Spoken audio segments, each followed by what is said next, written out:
महोदय, मैं अपने क्षेत्र से शुरुआत करूंगा। मेरा क्षेत्र नगीना बाढ़ प्रभावित है, कोई चर्चा नहीं हुई। किसान आम आदमी परेशान है, कोई चर्चा नहीं हुई। गन्ना मिल समय पर पैसा नहीं देती है। गुलदार ने 30 लोगों की जान 1 साल में ली है पिछले, कोई फर्क नहीं पड़ता अमीरों को। उद्योग धंधे लगाने कोई बात नहीं हुई। मेडिकल कॉलेज और एम्स के निर्माण की कोई बात नहीं हुई। ग्रामीण क्षेत्रों में खेलों को बढ़ावा देना, स्पोर्ट कॉलेज की कोई बात नहीं हुई।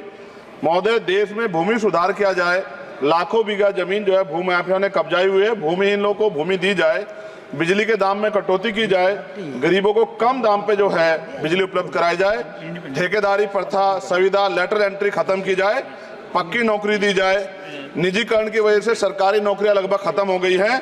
मेरी मांग है, और मैंने निजी विधेयक भी पेश किया था, कि निजी क्षेत्रों में SC ST की OBC के लोगों को आरक्षण की व्यवस्था कराई जाए और पुरानी पेंशन बहाल की जाए।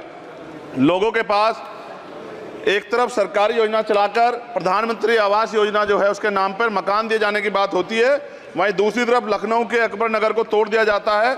नवी मुंबई में के खार घर में What is his name? Patil.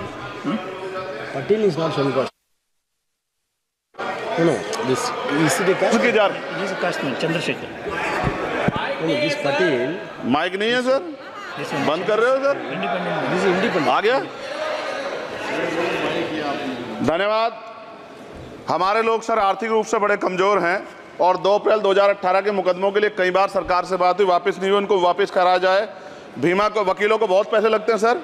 Bhima कोरे गांव में 3000 लोगों पर मुकदमे हुए थे महाराष्ट्र में, वो वापस नहीं हुए। पुणे में दीक्षा भूमि जो हमारा गौरव है, उसका वहाँ पार्किंग बना के उसको अपमानित किया जा रहा है, इसको बंद कराया जाए। पेट्रोल पंप के जो डीलर्स मार्जिन है वो 2017 से नहीं बढ़ा सर, इसका असर ग्राहकों पे पड़ता है।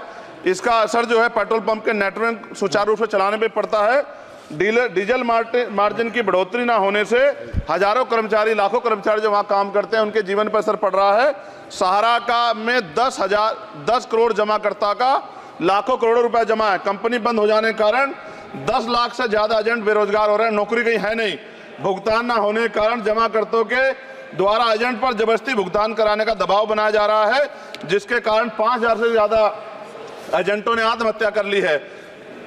सभापति महोदय, उत्तर प्रदेश देश का सबसे बड़ा सूबा है, उसको इस बजट में कुछ नहीं मिला और बहुत सारे मेंबर, 80 के लगभग हम मेंबर जो है उत्तर प्रदेश जीत के आए, ना के बराबर मिला। यूपी में 25 करोड़ से ज्यादा आबादी है उत्तर प्रदेश के अंदर, 5 किलो राशन सरकार दे रही है, लेकिन जीवन जीने के लिए काफी नहीं है। और भी बुनियादी सुविधाओं की जरूरत पड़ती है। अगर इज्जत की जिंदगी चाहिए उसके लिए सरकार के पास कोई उपाय नहीं है।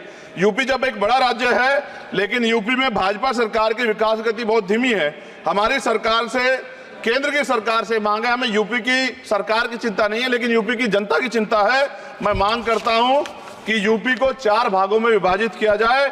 डॉक्टर बाबा साहब अम्बेडकर ने कहा था 1995 में, उनकी बुक है थॉट्स ऑफ लिंग्विस्टिक स्टेट, किताब में कहा था राज्य जितना छोटा होगा राज्य की प्रगति उतनी होगी, जनता को रोजगार मिलेगा और जनता का जीवन संपन्न होगा। मोदी, एक बात मुझे आपसे कहनी है, आपने भी ये विषय उठाया था जब आप अपनी बात रख रहे थे, शेड्यूल कास्ट के साथ जो धोखा किया गया सुप्रीम कोर्ट के जरिए, आप इस बात को इस तरह समझे। 1.5 साल पहले मैंने मांग की थी, अगर इतना हितैषी हमारे लोग होते तो जब EWF 10% दे सकते हैं तो 5% शेड्यूल कास्ट के उन जातियों को दिया जा सकता था, लेकिन दृढ़ संकल्प और इच्छा शक्ति नहीं है गरीबों के उत्थान की। साथ साथ OBC की जातियां उनको भी दिया जा सकता था। ये जो हमारे साथ खेल किया गया है, ये खेल जो है इसमें बहुत गुस्सा है, सरकार को संज्ञान लेना चाहिए और सत्ता और विपक्ष दोनों जो है अपना स्टैंड क्लियर कर दें, क्योंकि दलित समाज, आदिवासी समाज इसको देख रहा है, वो भूलेगा नहीं। जो उनके गले काटने का काम करेगा उनको भूलेगा नहीं।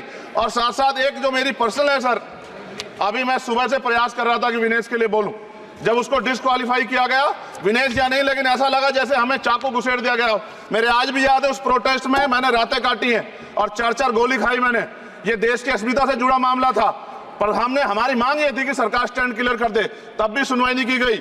जब मंत्री बोलने आए तो हमने उनसे कहा कि हमें कुछ इंफॉर्मेशन चाहिए, उस पर बात नहीं हुई। सवाल ये है सर, 1 गोल्ड हमारे लिए आ रहा था और जब ये गोल्ड आता देश गौरवान्वित होता। और क्या व्यवस्था थी सर कि उसका वेट बढ़ गया, पता ही नहीं लगा सिस्टम के लोगों को। क्या बेवकूफी की गई है, ये सोचने का विषय है सर। ये बहुत महत्वपूर्ण देश की बेटी का मामला है। ये हरियाणा की बेटी नहीं है सर, वो एक जात की बेटी नहीं है, वो हमारी बहन है, देश की बेटी है। और आपने क्या किया हरियाणा के साथ? आपने हरियाणा का बजट कम किया, जबकि सबसे ज्यादा मेडल हरियाणा लेके आता है। ये गलत है सर, ये धोखा है। हमें इस बात की तकलीफ है कि विनेश जो है देश का नाम गौरवान्वित करती, इस देश का नाम बढ़ाती, लेकिन आज जो है अपमान का सामना करना पड़ रहा है। जब हमारे हितों की बात होगी हम जो है समझौता कर सकते हैं, लेकिन जब देश के हितों की बात होगी, बाबा साहब अम्बेडकर ने कहा था हम प्रथम और अंत्य भारतीय हैं। जब देश हितों की बात होगी, महिला हितों की बात होगी, महिला सम्मान की बात होगी, हर हम कीमत चुका देंगे। सरकार के मंत्री ने क्या कहा कि हमने इतने पैसे दिए, एहसान किया क्या? खैरात दी क्या आपने कोई? खत्म कर रहा हूं सर, खैरात दी क्या आपने कोई? इससे ज्यादा पैसे हम आपको दे देंगे, लेकिन आपको चाहिए था कि इस मामले को संभालते और देश का सम्मान बढ़ाते। आपने लापरवाही बरती, इसका खामियाजा हमें भुगतना पड़ा। मैं आपसे आग्रह करूंगा कि जब वो बेटी देश लौटे सर, जब वो बेटी देश लौटे, रुक जाओ प्लीज वाइंड अप प्लीज। जब वो बेटी देश लौटे, मैं आपसे आग्रह करूंगा कि स्पीकर सर यहां बुला के उसका सम्मान करें। हम सब लोग, वो देश की बेटी है सर, देश के लिए गोल्डन गर्ल है वो, गर्ल है वो, उसका सम्मान यहां किया जाए सर, हमें चाहते हैं। बहुत बहुत धन्यवाद, आपने बात रखने का मौका दिया। महिला विरोधी चुप रहे। थैंक यू कोई महिला विरोधी नहीं बोलेगा बीच में। श्री विशाल पटेल प्लीज।